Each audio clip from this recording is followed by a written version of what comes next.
Blog Talk Radio.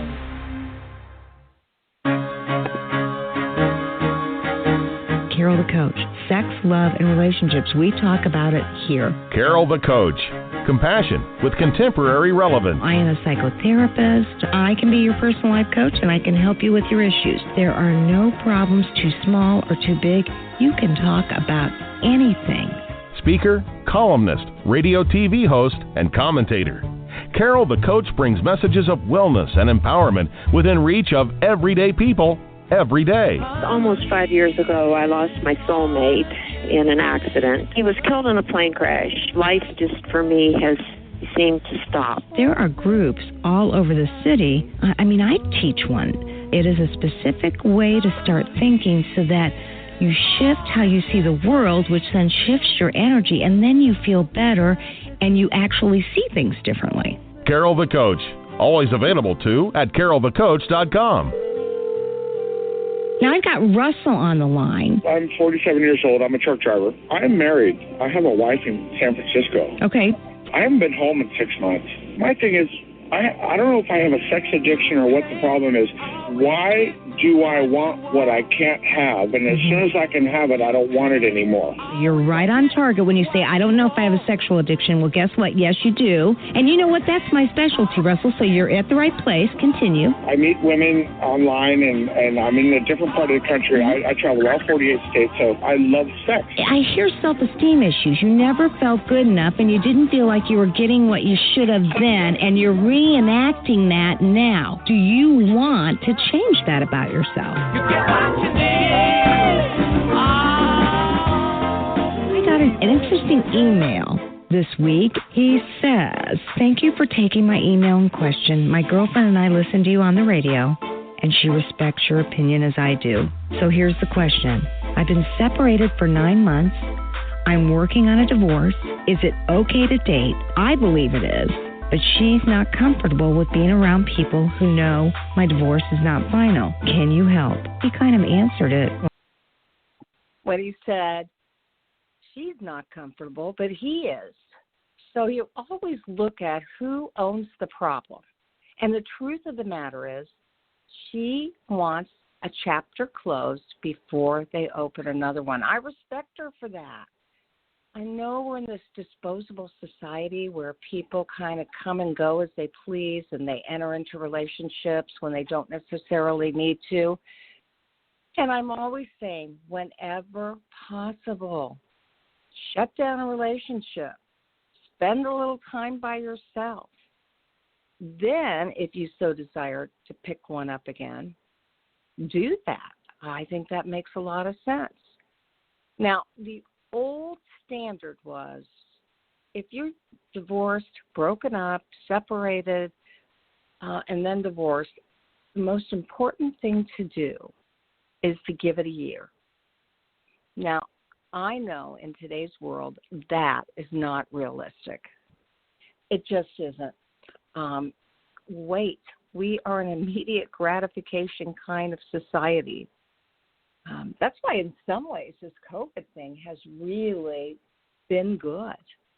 It has really allowed people, it's made them have to slow down and examine their own lives and create values that they knew they should have attended to in the past, but they didn't. And they didn't because there was too much other stimulation going on. You know, I'm speaking for myself too. There is no doubt I am a work hard, play hard kind of gal.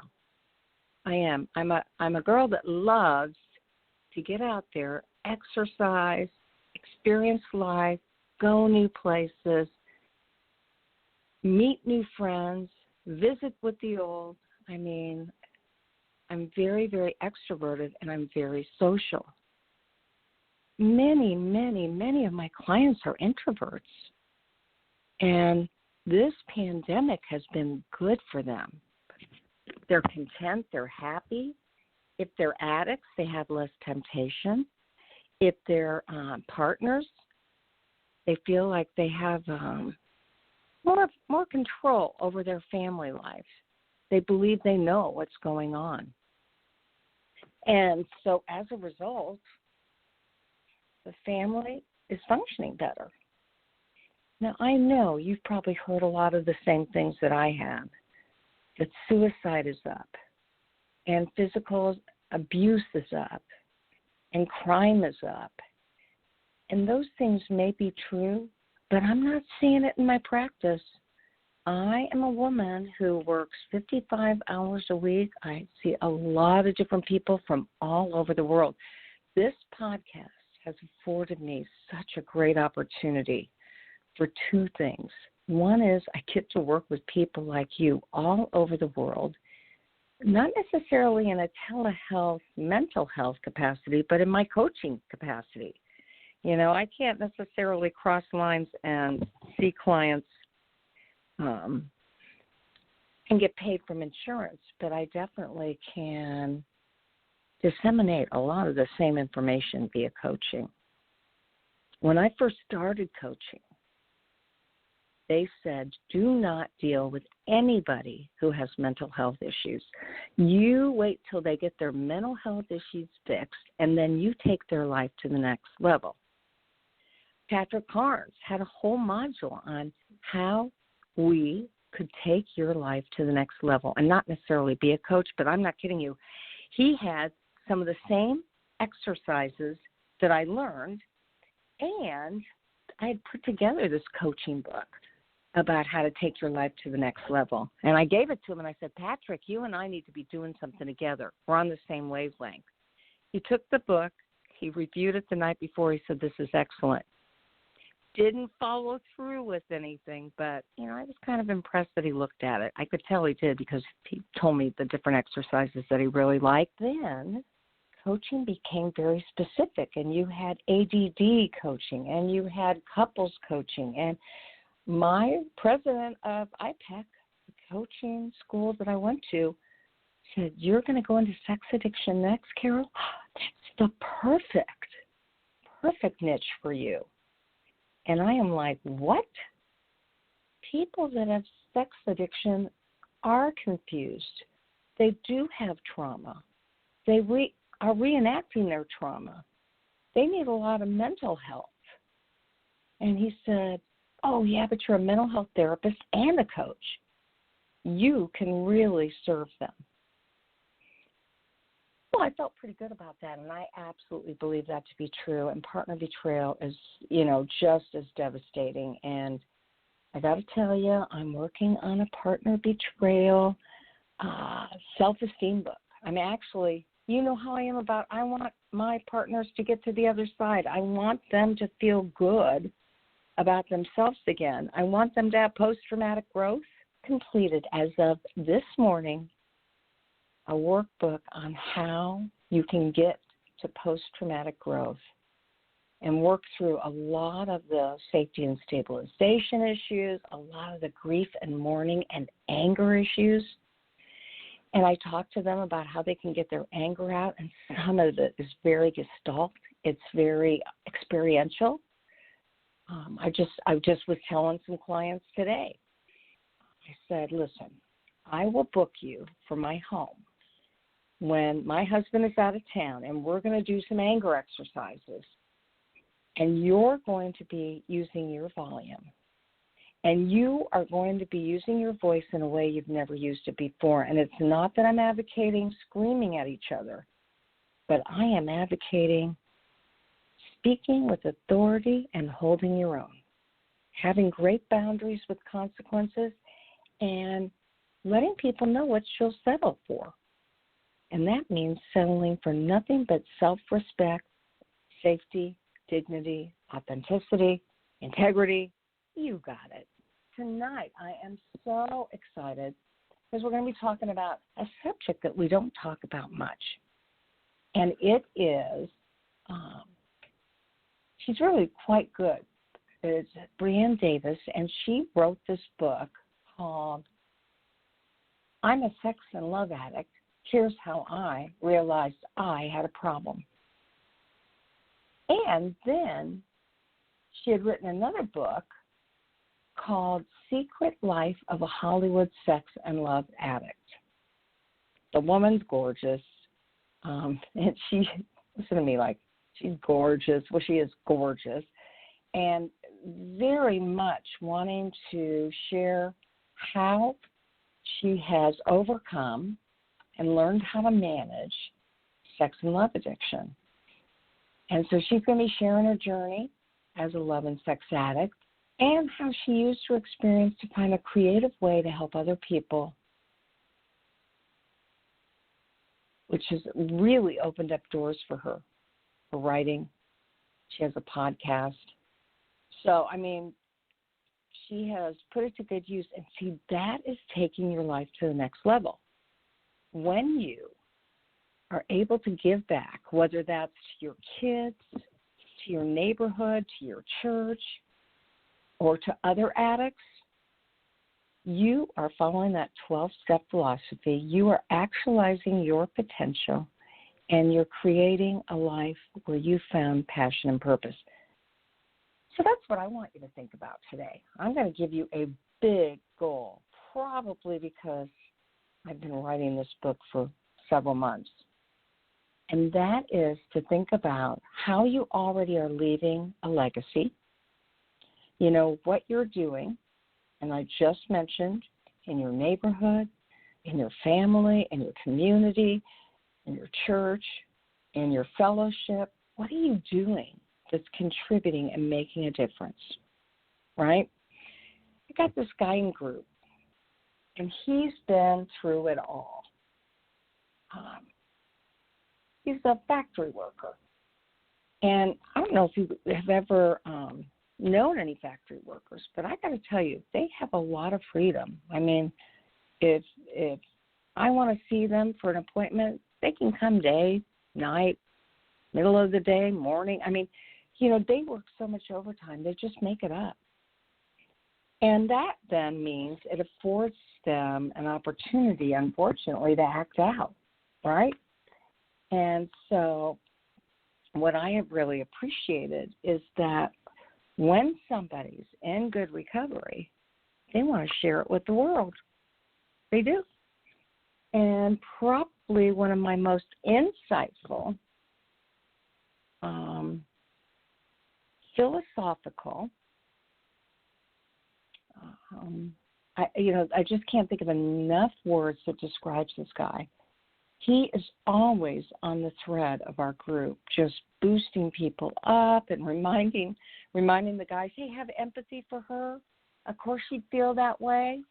Did you share that with her? Did you tell her you were sorry? Did you show some remorse? Did you AVR her?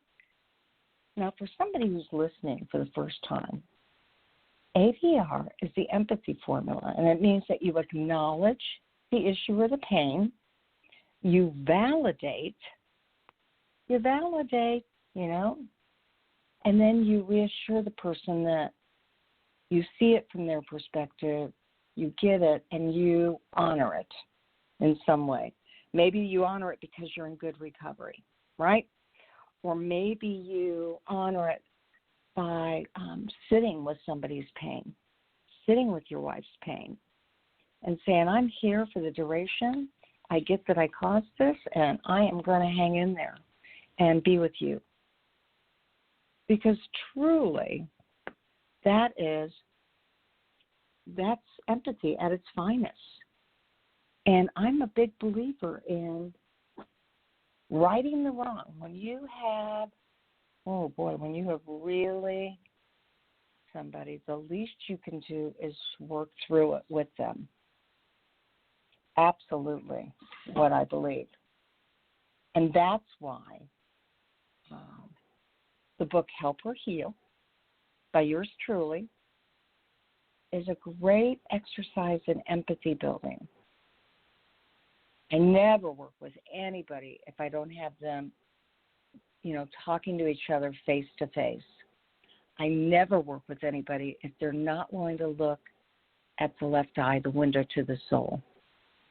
And I really encourage good communication by listening, not talking. And so reflective listening and focused listening is so important to relationship development. So those are just a few things that you can be thinking about if you've got a relationship that needs some repair. Now, like I said before, I'm really excited. I love when people can talk about love addiction because it's all about attachment and it's all about wounding. So I am so excited to welcome Brianne Davis to the show, and welcome and glad to have you on. This is such an important subject, and I know this is your passion and purpose. Tell us a little bit about yourself, Brianne. Oh, hi. Nice to meet you over the call. Yeah, I'm so glad to be here. It feels like my life purpose. You know, I've been in sex and love addiction for the last 11 years. I have 10 years of recovery in the program, and I'm happily married. I have a child now, and I'm an artist. I'm an actress. I have a podcast called Secret Life Podcast. And my whole life right now seems like it's putting the word out there with sex and love addiction, and especially for females and people that are in relationships with sex and love addicts and how to make that work. So I'm so glad to be on and to talk to you today. Well, absolutely. So it's kind of an oxymoron, your podcast, because it's not like you're advocating a secret life, but you 100% understand that that's part of the pathology that kept you locked in your own secret and that kept you from getting healthy, right? Yeah, well, for me, I loved having a secret life. I relished in having this part of me that was just mine and no one else's, and that I had this secret above other people. But then I realized, you know, when you get older, it was killing me. It was killing. I was never truly connected to another living soul, even my good girlfriends, and it was killing my relationships. And I realized I cannot have secrets. Secrets are what kills people. So on my podcast, we celebrate, you know, looking at if you have a secret right now in the present, or you've been through a really hard secret and you're through it, and how you are on the other side. And some people are like, oh, I don't have any secrets. I'm like, everybody has secrets. And it's just bringing that darkness out into the light. So there's no more shame. There's no more judgment, that other people have been through the same thing. Well, so now how long have you been in recovery from sex and love addiction? 11 years. And how long were you in active sex and love addiction? Oh, I'm pretty sure my first time I had a high in sex and love addiction was when I was in 7th grade, but I'm thinking it started even earlier. I remember seeing love stories and movies way too young. My favorite movie growing up was Romeo and Juliet, which is not appropriate for a 5-year-old to watch. And I remember thinking, oh, the love scene was so passionate. And I remember also thinking to myself, that's what real love is. One person has to drink poison, or the other one has to stab themselves to mean if it's true love. So Shakespeare really modeled for me my sex and love addiction, I feel like. Yeah, it's almost like to have a relationship, you had to be in pain, and you had to hurt yourself, and you had to hurt each other, and you couldn't get your needs met. And so my theory, and certainly some of the intense work I've done with Pia Melody and some of the greats with love addiction, is that oftentimes it develops out of a wounding or an attachment issue. Do you think at age 5, 6, 7, or 8, you had any attachment issues or wounding? Well, a couple of things happened at that time. At that age, you realize if you are getting mirrored a healthy relationship. You look at your parents, the first people you see, and a healthy marriage was not mirrored for me. My parents did not get along. I actually never saw them hold hands or kiss or even sleep in the same bed together. So that probably molded, that marriage doesn't work for me. And then on top of it, I also had, I was molested at a young age. at that age, around 6, I think. I'm not exactly sure. So after that stops, you stunt your growth, I feel like. And then on top of it, I was very attached to my father, and it was almost an emotional incest where he treated my sister and I like his wives, like we were his partners instead of my mother. So I had all this, mixed messages, if that explains it in a nutshell.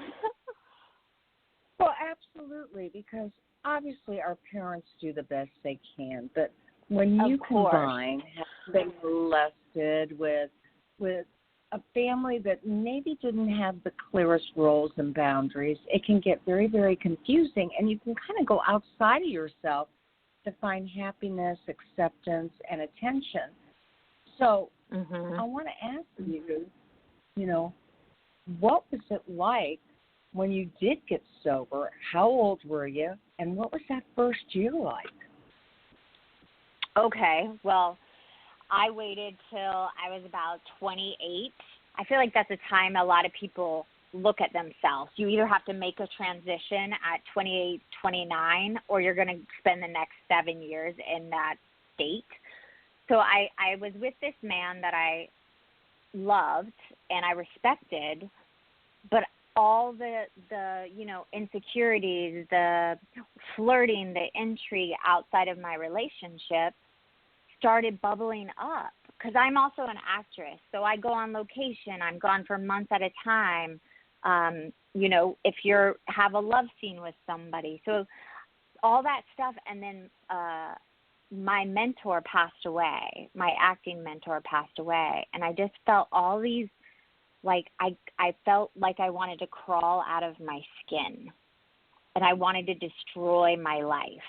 And I wanted to sleep with that person or intrigue with that person. And it hit me. Am I going to be doing this the rest of my life?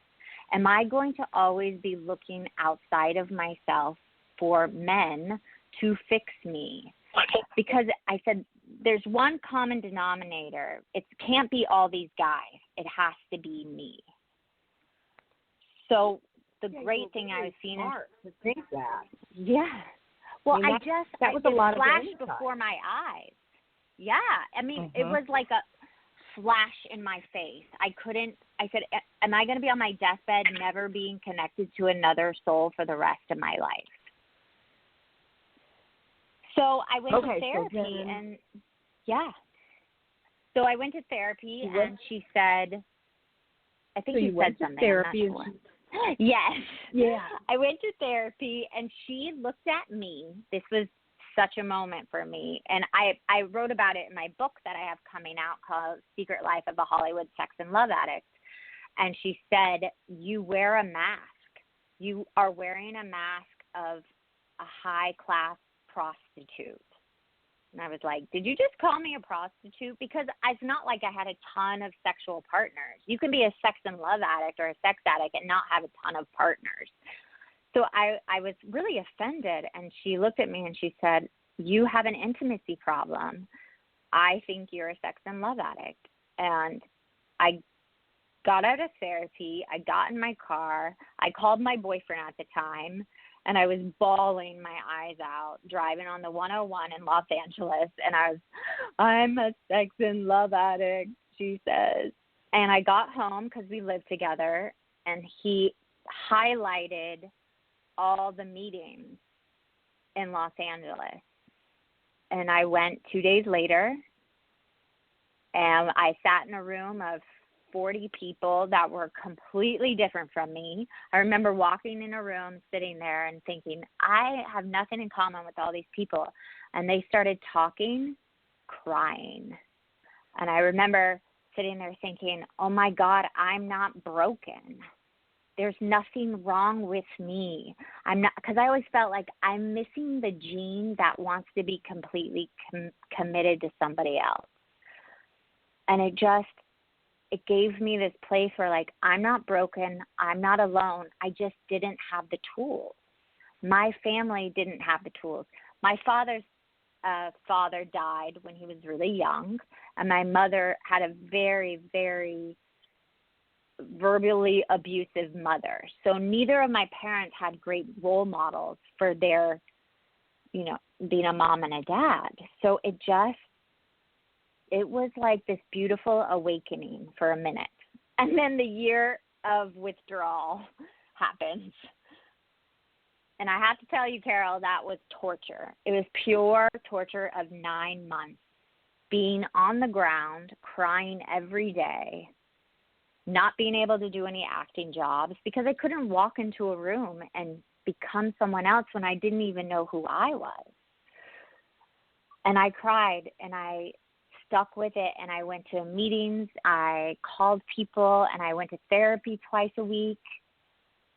So it was brutal. That first 9 months, a year was brutal.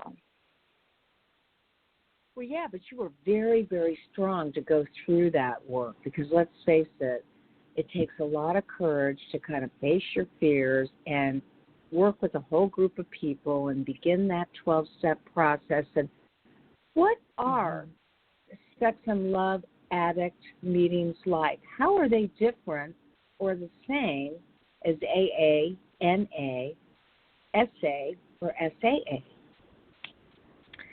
Well, I think SLA is different. Well, a couple of things that really hit me that first year, I want to mention why they're different. So I remember I was sitting at a meeting, and this gentleman walked in, and he said, I could quit heroin, but I couldn't quit her. And that, to me, states what sex and love addiction is. Sex and love addiction is like the PhD of all the other addictions. It's what drugs and alcohol all go on top of normally. So we have a lot of old-timers in AA come in that have had 30 years. We've had people from SA come in because it didn't hit the love and abandonment issues that is underneath sex and love addiction. But really, the meetings are the safest room you can imagine. I've heard in AA rooms, there's a lot of 13-stepping or people are inappropriate. In Sex and Love Addicts room, it's very safe. People don't cross other people's boundaries. There's very strict rules. You can't say certain things. You can't go into descriptions of your acting out. And if you do, everybody takes a group conscious, and you're not allowed to say certain things. And I'm not kidding you. It is the best group of humans I have ever met in my entire life. Like the closest people, the people that know all my deepest, darkest secrets and still love me anyway. To be able to sit in a room and say your worst thing you've ever done or the worst thing you think about yourself, that voice we have in our head that like beats us up. This room and these people love you unconditionally. Yeah, I think that's incredible. And, I certainly work with partners of sex addicts that are very, very threatened when there's a female sex addict or a female sex and love addict in not an all-males meeting, but a meeting where they're probably all males. You know what I mean? And so what I hear you saying is everybody is so respectful of each other's boundaries and wouldn't cross that line because that line had been crossed and crossed and crossed and crossed prior to recovery, right? I'm telling you, if anyone's listening and their partner is a sex and love addict and they go to mixed meetings, I think the co-ed meetings are the best because I go in and listen to a male talk about his feelings, talk about his fears. He becomes a human. He doesn't become an object anymore or someone I have to have power over. And the same is said about, men for women. They see their vulnerability. They see they're also human.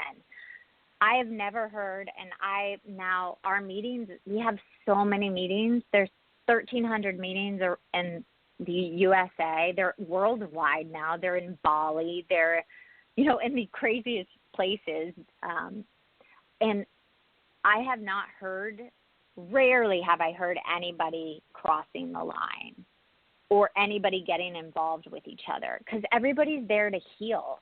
When you come into a sex and love addicts room, you're not coming in to pick up or find your partner. You're coming in because you know you're broken and this is the last stop on the block. I think they say AA is the last house on the block. They say SLAW, sex and love addicts, is like the shack in the back that no one ever wants to go to. So nobody's coming in the room to find a sexual partner. People are coming in the room because they're in so much pain. Oh, I get that. Now let me ask you, what have been some of the toughest situations that you've ever been in because of your love and sex addiction?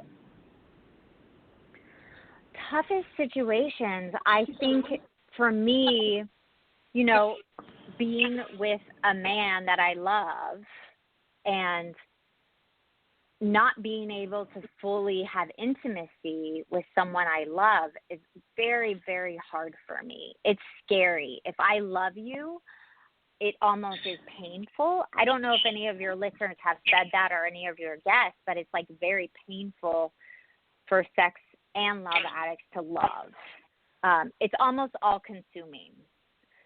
So the toughest thing was being in the first year of my sobriety and not being able to have sex with my partner.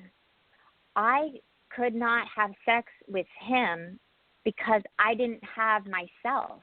I needed to find myself again. I needed to connect to, you know, the inner child, the person that I used to be before all this acting out, you know, and trauma came on top of it. So that first year of going through the withdrawal, not being able to sleep with my boyfriend I was living with, and it being like getting through that period was the toughest thing. But when I was able to become intimate again, it was a different experience. I was a different person. And also I was willing to let go of that relationship to heal myself. And my partner was also willing to let me go so I could heal myself. So wow, I was sitting here thinking, about what it must have been like for him. You know, you've got this mission and you know that it's going to be good for you, even though it's terribly painful and very tough. But he really paced you and was willing to give you that gift, huh? Well, the first thing is I didn't know if it was going to work, Carol. I had no idea. It's literally like jumping off a cliff into the unknown. Like part of me was dying to something else to be reborn, and I didn't know what that was going to look like. I just knew that if I kept doing what I was doing, if I kept cheating, if I kept flirting and intriguing, if I kept using other people to make me feel better, all that stuff, texting, social media, all that stuff I was using to fill me. And I knew if I didn't stop, I was going to be empty the rest of my life. I just had this feeling. But for him, we've talked about it, and he's the man I'm married to today. We've been together for 15 years. We just had a kid 2 years ago. I never thought I was going to be married. I never thought I was a child. I didn't want those things. I thought I was just going to be that enigma girl floating around that you couldn't catch. But for my now husband, the lucky thing is, I have to say, my higher power, my God or spirit or whatever you want to call it, had me pick a man that was 30 years sober. When we first started dating, he was 25 years sober in his program. So I picked somebody that knew the path. So the beautiful thing is, he knew I needed help, and he also could be next to me and let me walk my own path through my program. But it was painful for him, for sure. It was very, very painful for him not to he couldn't come and fix me if I was crying. It was a rule between us. You know, we had to do a lot of intimacy exercises that are not fun. So it was painful for him. Yeah, I love that. Obviously, it was meant to be that you had a partner that was so patient and who understood what you needed. And I'm sure it wasn't all roses and other flowers, but it definitely was helpful to you. And you've been married how long? We've been together and married for 15 years. Wow. Okay, yeah. So now, would you tell us how in the world did your disease manifest? Because everybody has a different journey. So how did yours manifest? Well, mine manifested, like I said, very young. I first cheated on a boyfriend in 7th grade. Another boy kissed me at a party, and I'm not joking you. It was like my entire body became on fire. And I've been chasing that high ever since. So for me, it was a bunch of monogamous. I love long-term relationships. But I would have 2 at the exact same time. So in high school, I had 2 boyfriends for 2 years in the same high school at the exact same time. And it was all like the lies and the cheat and the secrets and like getting out of trouble and almost getting caught. It was all those things it was more exciting to me than the actual, sex or anything like that. It was the build up. So it just kept getting more intense. I kept like adding on new people and then stringing along someone else. And it just got to a point where it was like keeping track of all the lies and the secrets was a full-time job. I'm surprised I even worked because that was a full-time job. Yeah, I get that. Now, so, all right. What were your bottom lines? I mean, tell the listening audience what bottom lines are and, what were your own bottom lines? Well, bottom lines are what counts as our sobriety or someone's sobriety. But the difficult thing in, sex and love addiction and sex addiction and even overeaters or DA, those kind of, they're gray areas. So everybody has a different bottom line, which makes it difficult, when you get a sponsor or somebody helping you. But for me, my bottom lines were pretty strict. Of course, one would be not sleeping out with anybody outside of my relationship, but it was also no guy friends whatsoever. So I got rid of all my guy friends. I just blocked them, stopped talking to them, had no guy friends. I wasn't allowed to text, email, call, or talk to any males, which is meaning I would go to a restaurant, and if I had a male waiter, I would be looking at the menu and I would order not looking at him, because I realized, I think a year and a half into it, that I can get a jolt just from somebody looking at me. An energy exchange, walking down the street. So I purposely did not make eye contact with any males.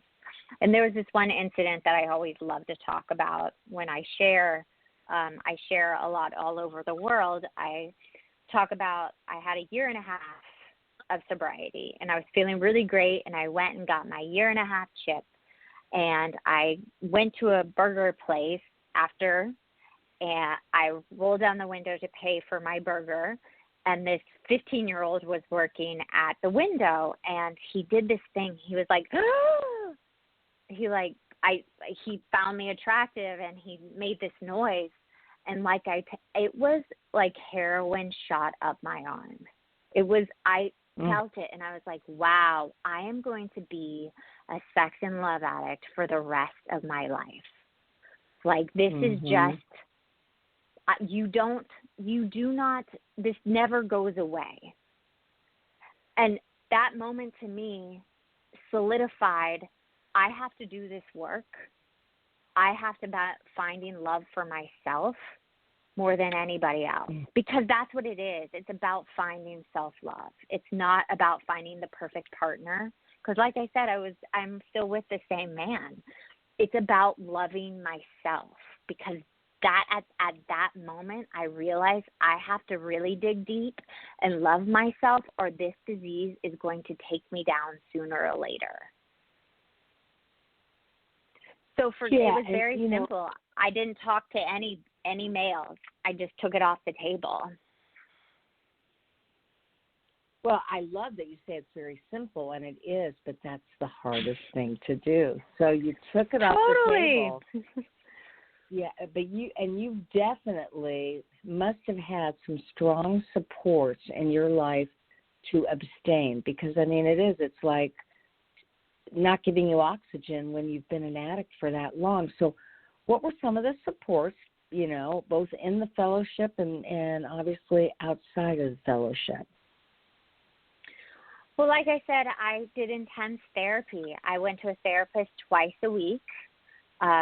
We did a ton of inner child work, where you have to sit and feel your body and where things are getting tight, and really dig in and like, what is that feeling about? What is that tightness about? So we did a lot of like the body work, releasing. I went to Reiki a lot to release tension in my body. That really helped me, because it was also a self-care act.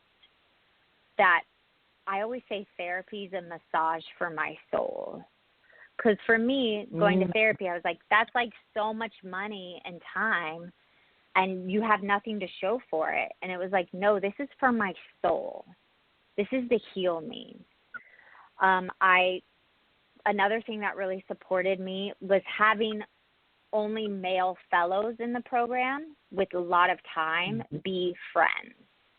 So it was reestablishing how to have friendly boundaries with the opposite sex, which is a whole other ballgame when you have no boundaries, and the men in your life didn't have any boundaries.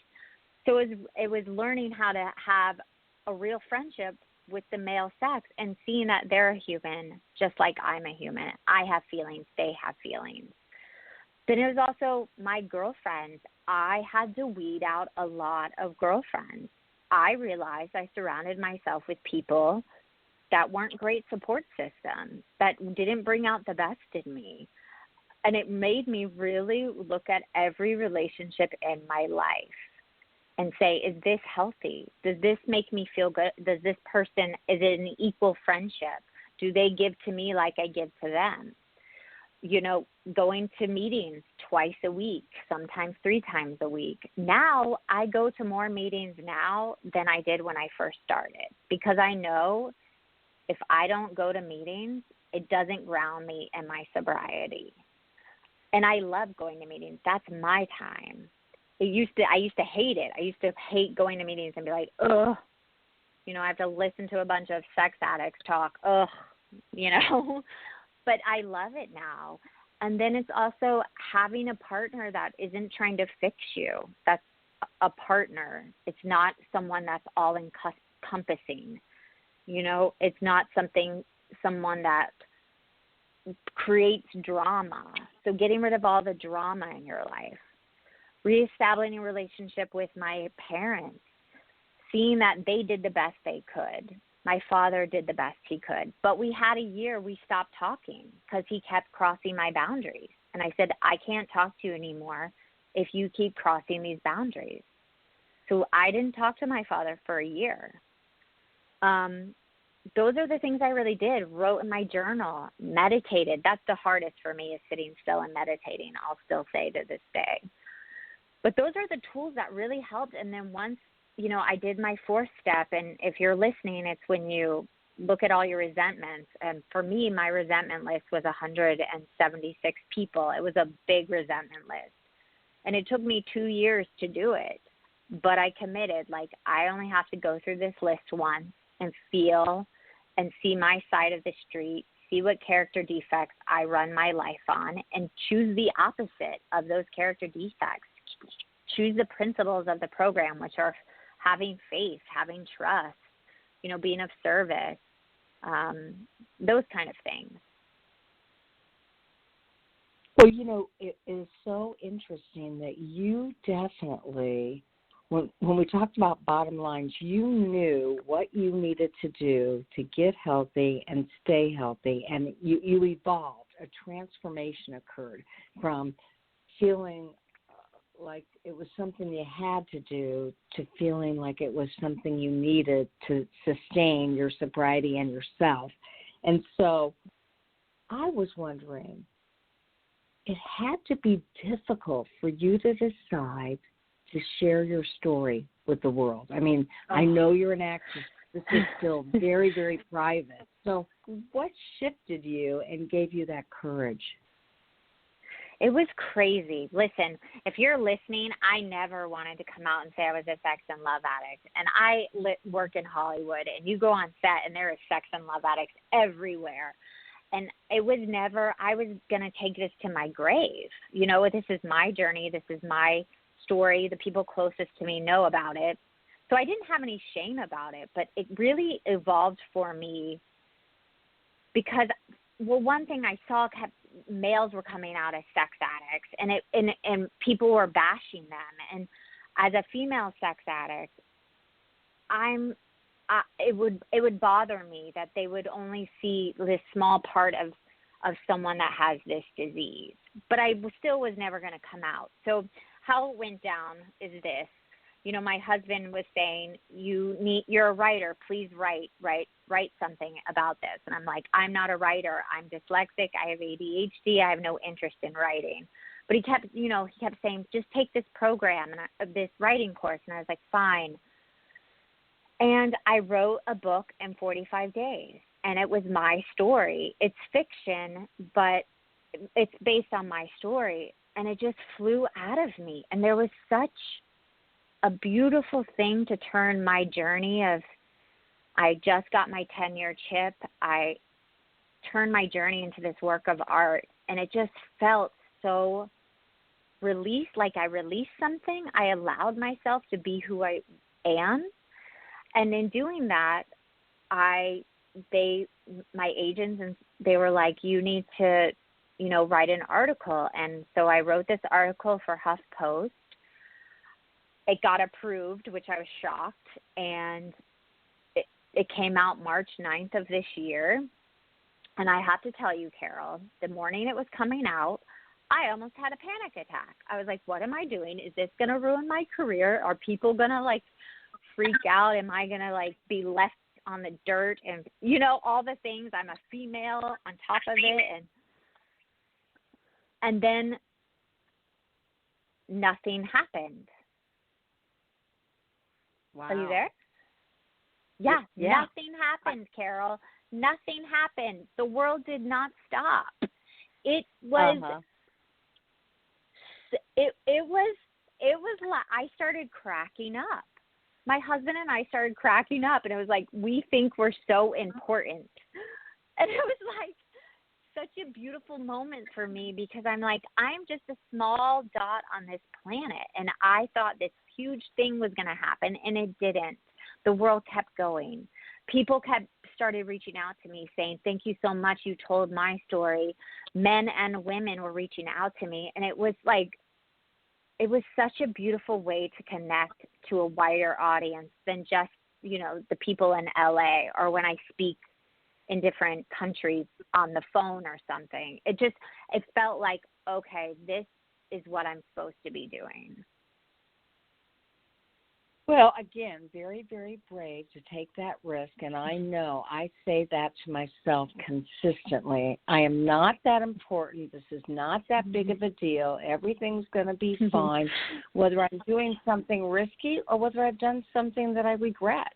I remind myself that, this is all about life and being true, authentic, and having integrity. So everything came out. You said it was March 3rd that the article came out? March 9th of this year. Right before COVID, right? Yeah, 3 days before COVID, and then the world just shut down. It was so funny.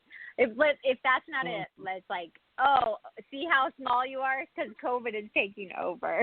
It's so funny. Right. So then, obviously, the very first book you wrote was a Sex and Love Addict. Here's how I realized I had a problem.